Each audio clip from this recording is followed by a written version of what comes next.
මම විශ්වාස කරන විදිහට අපේ විපක්ෂයේ මිත්‍රවරු මොනවා කිව්වත් මෝදිගේ ශ්‍රී ලංකා සංචාරය ඉතාම සාර්ථක වාසි සහගත ඉතාම අර්ථාන්විත සංචාරයක් කියලා තමයි මම හිතන්නේ. ආණ්ඩුවත් ජනාධිපතිවරයාත් මේ සංචාරයේදී ශ්‍රී ලංකාවට උපරිම ලාභ ප්‍රයෝජන ගන්න පුළුවන් වෙන විදිහට මේ සංචාරය සාකච්ඡා සංවිධානය කරලා තිබ්බා දැක්කා. ඒ නිසා මම ඒ ගැන සතුටු වෙනවා.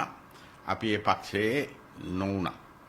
මොකද ලංකා ඉතිහාසයේදී බැලුවොත් සිරිමව් බණ්ඩාරනායක මැතිණිය ඉන්දිරා ගාන්ධි මැතිණිය එක්ක තියාගත්ත තද මිත්‍රත්වයේ සම්බන්ධය අන්‍යෝන්‍ය විශ්වාසය උඩ තමයි අපිට කච්චතු දූපතත් ඉන්දිරා ගාන්ධි මැතිණිය ලියලා දුන්නේ. අදත් කච්චතු දූපත ආපසු ගන්න කියලා ලොකු බලපෑමක් තමිල්නාඩුවෙන් තියෙද්දිත් මෝදි අග්‍රාමාත්‍යතුමා ඒ බැන කිසි කතාවක් නොකර පළාත් සභා පීඨවන්න බලය බෙදන්න කියන කාරණය කියලා අනිත් හැම පැත්තෙන්ම අපට විශාල වාසි ප්‍රයෝජන ලාභ විශාල ගණනක් අත්පත් කරලා දුන්නා. ජයා ජයවර්ධන ජනාධිපතිතුමා ඉන්දිරා ගාන්ධි මැතිණියගේ විරෝධයේ මැද හලාවත ඇමරිකානු ගුවන්විදුලියට මධ්‍යස්ථානයක් ලබා දීම තමයි 30 අවුරුදු යුද්ධයේ ආරම්භය. LTT, EPDP, EPRF, EROS, TELO මේ සංවිධාන සේරම ඉතාම පුංචි කුඩා ආයුධ නැති එහෙම කල්ලි ටිකක් තමයි හිටියේ. ඒවා දැඩි ලෙස ශක්තිමත් කරලා මුදල් දීලා ආයුධ දීලා පුහුණුව දීලා ලංකාවට 30 අවුරුදු යුද්ධයක් ආවේ ඒ ජේ.ආර්. ජයවර්ධන ජනාධිපතිතුමාගේ ඒ මෝඩ වැඩේ හින්දා.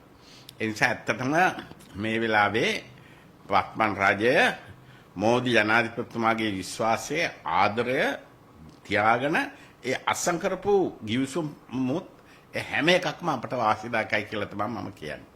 මේ 1815 උඩරට ගිවිසුම වගේ කියලා එහෙමම සමහර අය කියනවා ඇහුණා. ඒ අය ගැන ඉතින් අපිට hina වෙන්න කරන්න දෙයක් නැහැ. ඉන්දියාව කියන්නේ මේ කලාපීය බලවත. අපේ අසල්වැසියා ඔවුන්ගේ සමග ආරක්ෂණ එකඟත්වයකට යෑම ලංකාවට ඉතාම වාසිදායකයි. ඒ අතර මේ වෙනකොට ඉන්දියාව ලෝකයේ වේගයෙන්ම සංවර්ධනය වෙන රටක්. ඒ රටේ ආයෝජකයන්ගේ සහාය සහ ඒ වෙළඳපළ ශ්‍රී ලංකාවට දිනා ගැනීම සඳහා මෝදිත් එක්ක මේ හදාගත්ත මිත්‍රත්වය මේ සංචාරය ඉතාම ප්‍රයෝජනවත්. එන්න මේ සංචාරය රජය කරපු ඉතාම හොඳ වැඩක් හැටියට තමයි මම දකින්නේ. ඒ වගේම මේ ගොවිතැන් වැඩේදී නම් රජය සම්පූර්ණයෙන් මේ ප්‍රශ්නය අනාගත කියලා තමයි මම කියන්නේ. දැන් මේ පෙරමුදාමින් කියනවානේ මේ මෝදි අගමැතිතුමා අපේක විශාල ලෙස අපි දැක්කා මේ අරගල කරනවා පෙරමුදාමින් සමාජවාදී. නැති ඒ අයගේ බීජයත් JBP එකේ බීජයත් එකයිනේ. ඔය සියලුම බීජ ආවේ විජේවීර මැතිතුමා උගන්වපු පන්ති පහෙන්නේ. ඒ පන්ති පහෙන් බී වෙච්ච අය තමයි. ඒ නිසා ඒ අය තවමත් මේ ඉන්දියානු බිහිතියක් හදාගෙන මේ ඉන්නවා. ඉන්දියාව කවදාවත් අපිට ගහන්න එන්නේ නැහැ. මම කියන්න කැමති මැතිණිය කාලේ අපිට කච්චතිව් දුන්නා වගේ. තව කාරණයක් කියන්න කැමති මහින්ද රාජපක්ෂ මැතිතුමාට කවදාවත් ඉන්දියාවේ සහයෝගය තිබ්බේ නැත්තම් යුද්ධෙ දිනන්න බෑ. ඒ මොකද අන්තිම මොහොතේ උත්සාහ කරේ සමහර බලවත් රාජ්‍යයන් උතුරට ඇවිල්ලා ප්‍රභාකරන් අරගෙන යන්න. ඒකට සියලු කටයුතු සූදානම් කරා. ඒක වැළැක්වුවේ ඉන්දියාව. ඒක නිසා තමයි අපිට ඒ ප්‍රභාකරන් ඒ වසංගතය 30 අවුරුදු මහා භීෂණය අවසන් කරලා යුද්ධේ ජය අරගෙන මේ රට සාමකාමී මේ ස්වෛරී ස්වාධීන එක්සත් ශ්‍රී ලංකාවක් කරගන්න අපිට පුළුවන් වුණේ. ඒ නිසා හැම වෙලේම අපි ඉන්දියාවේ මිත්‍රත්වයේ විශ්වාසය හා ඉන්දියාවේ රැකවරණය අපි ලබා ගැනීමට කටයුතු කිරීම කිසිම වරදක් නැහැ කියන එක තමයි මම කියන්නේ. ඒකම මේ වීගොවිතනේ කාරණේදී මම කියන්න කැමති 2002 2003 අපි ලංකාවේ සාමාන්‍යයෙන් මේ අක්කර ලක්ෂ 20ක් විතර තමයි මේ ලංකාවේ කුඹුරු තියෙන්නේ. මේකෙන් ලක්ෂ 6ක්ම උතුරු නැගෙනහිරට අතහැරලා උතුරු නැගෙනහිරට යූරියා නොයවා ගොවිතැන් නොකරන කාලේ අපි 2002 2003 ලංකාවේ සහලින් ස්වයං පෝෂිත වෙච්ච තත්වයකට ගියා. එදා අපට ඕනකම තිබ්බේ ලංකාවට මෙට්‍රික් ටොන් හාල් මෙට්‍රික් ටොන් ලක්ෂ 29 ලක්ෂයයි මේ 29000යි අපට අපි 36000ක් නිෂ්පාදනය කරා. එහෙම කරේ ගොවියා ආරක්ෂා කරලා වීමිල ඉහළින් තියලා. ඒ නිසා මම කියන්න කැමති ඉහළ තලයක වීමිල තියලා මේ වැඩේ පටන් ගන්න මේ ගොවියාගේ කුඹුරේ ප්‍රශ්නය විසඳ ගන්න ආණ්ඩුව ඉක්මනින් කටයුතු කරන්න ඕන.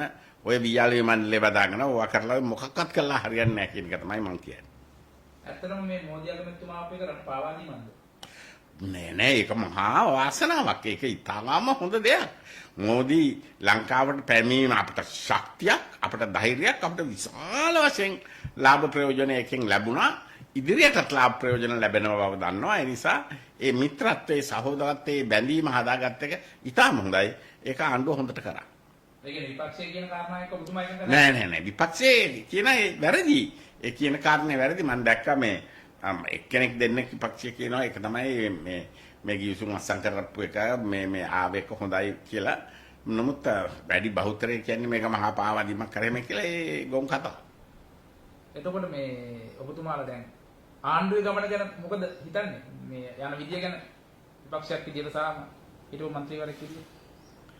ආණ්ඩුවේ ඔය ඉන්දියාවේ තියෙන මිත්‍රත්වයේ සහෝදරත්වය ඒ අන්‍යෝන්‍ය විශ්වාසය තියාගෙන රැකගෙන චීන එක්කත් ඉතාම කිට්ටු වෙන් ඉඳගෙන මේ ලංකාව අලුත් ආර්ථික දිශාවකට ගෙනියන්න කටයුතු කරන්න ඕන. ඒකට පළවෙනි දේ තමයි ආයෝජකයන්ට මිත්‍රශීලී පරිසරයක් රටේ හදන්න ඕන. ඒක තවම හදාගන්න බැරි වෙලා තියෙනවා. ඒ වගේම තමයි පුළුවන් තරම් විදේශ ආයෝජකයෝ රටට ගෙන්න ගන්න බලන්න ඕන. ඒ ගෙන්න ගන්න අයට උන්ගේ කටයුතු දවසින් දෙකෙන් මෙතන කරගන්න අවශ්‍ය යාන්ත්‍රණය හරි ගස්සලා දෙන්න ඕන. ඒක තවම කරලා නැහැ. ඒක කිරීම ඉතාම අවශ්‍යයි. ආයෝජකෝ ගෙන්න ගැනීම වුණාම ආණ්ඩුවට තියෙන බව පේනවා. ඒක හොඳයි. පළාත් පාර්ලිමේන්තුවරණය මොන වගේ ඉරණමක් ආණ්ඩුවට අත් වෙයි කියලා හිතනවද? එහෙම කියන්න බෑ. හැබැයි ඉතින් විපක්ෂයේ CC කට ගිහිල්ලා ඉන්නේ. ඉතින් ඒ වාසිය තියෙන්නේ මේ ආණ්ඩුවට. විපක්ෂයේ කණ්ඩායම් CC කට ගිහිල්ලා එහෙම එක තැන්වල එල්ලි එහෙම ඉන්නේ. ඉතින් ඒ නිසා මේ මැතිවරණයේ වාසිය මේ ආණ්ඩුවට මේ ගන්න ලේසි. නෑ විපක්ෂයේ කියන මේ ආණ්ඩුව පොරොන්දු ඉෂ්ට කරේ නෑ කියලා තාම ජනතාවට දුන්නු පොරොන්දු ඉෂ්ට වුනේ නෑ කියලා ඔබතුමාත් ඒ මතය දෙන්නේ නැත්නම් නෑ පොරොන්දු එහෙම දවසින් දෙකකින් ඉෂ්ට කරන්න පුළුවන් ඒවා නෙවෙයි. ඒවා දීර්ඝ කාලේ නෙවෙයි මතක තියාගන්න ඕන. අමතක කරන්න හොඳ නෑ. ගෝඨාභය බාරගත්තේ ත්‍රිනා ආර්ථිකයක් තියෙන රටක්. ගෝඨාභයගෙන් JVP එකට ආණ්ඩුව ගියේ බංකොලොත් රටක්. ඉතින් රනිල් වික්‍රමසිංහ ජනාධිපතිවරයා මේක යම් කිසි තැනකට ගෙනාවා. හැබැයි එයා කරගත්ත වැරද්ද තමයි ඔහුව පත් කරපු ඒ മന്ത്രിවරුන්ගේ ඒ පක්ෂයේ ආණ්ඩුවක් එයා හැදුවේ නැහැ. එයා හදන්න නැතුව ඒ පත් කරපුවා පැත්තකට දාලා මේ විශේෂයෙන් ඒ අයගේ ප්‍රධාන ව්‍යාපාරික සමෘද්ධි ව්‍යාපාරයට වගේ එකට පයින් ගහලා එයා යන්න හැදුවේ. ඉතින් හොම්බ බිම යනගත්තා. දැන් ඔබතුමාලා ඇත්තටම එතුමාලාත් එක්ක සිලින්ඩරෙත් එක්ක ඔය තියෙන සම්බන්ධකම් අනිමාර්ථයත් එක්ක සම්බන්ධකම් ඉවරයිද? නෑ ඉවර නෑ. ඔය කායක සම්බන්ධකම් තියෙනවා. තිබ්බට ඉතින් ඔය ඒව දැන් ඉතින් දිරාගෙන යන්නේ. ඔබතුමාගේ දේශපාලන කොහොමද ඉදිරියට? නෑ මගේ දේශපාලන ගැන මගේ එහෙම බලාපොරොත්තු වෙන්නේ නෑ. ඒ කියන්නේ දැන් නවත්තලා. නෑ දේශපාලන කරනවා. ඉතින් ඔය ඡන්දෙ ඉල්ලන්න පක්ෂ වලට යන්නේ එහෙම බලාපොරොත්තු වෙන්නේ නෑ. ආණ්ඩුවට තව කල් දෙන්න ඕන කියලා කියන්නේ මතේනේ. ඔව් පැහැදිලිව ආණ්ඩුවට යන්න දෙන්න ඕන. ආණ්ඩුවට අත්දැකින් නැතිකම අඩුපාඩුකම් එහෙම ඒවා දේවල් තියෙනවා. ඒ වගේම අවංකකම ඕනකම හොරකම් කරන්නේ නැතිකමත් ඒ අයගේ සතුව තියෙනවා. ඔය අපේ අයගේ තිබෙන්නේ නැති.